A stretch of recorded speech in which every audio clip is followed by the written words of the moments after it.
Gihibalo niligan ng mga barangay president Irene Ong ang mga barangay officials nga dapat kakso na ang mga campaign posters sa mga kandidato nga nakatapik sa mga barangay halls antes mag-umpisa ang local campaign period sa Marso 28. Inianggot sa sulat sa Iloilo City Comelec Office nga dapat 72 hours antes ang campaign period na pangkuha na ang mga campaign posters nga wala nakabutang sa designated campaign poster sites.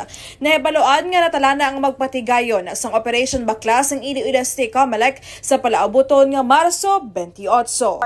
Report nagikan sa Iloilo City ini si K5 Jenny Kauyon para sa kampyon na balita serbisyo publiko kag kalingawan sa Iloilo. K5 News FM. Ang iniga balita ang ginadulong sa inyo sang DTX Coffee Mix. Himo sa natural nga sangkap pareho sang amarkuso, chia seeds, sugared cane extract powder. DTX Coffee Mix. Nakakapi ka na, naka-detox ka pa. DTX Coffee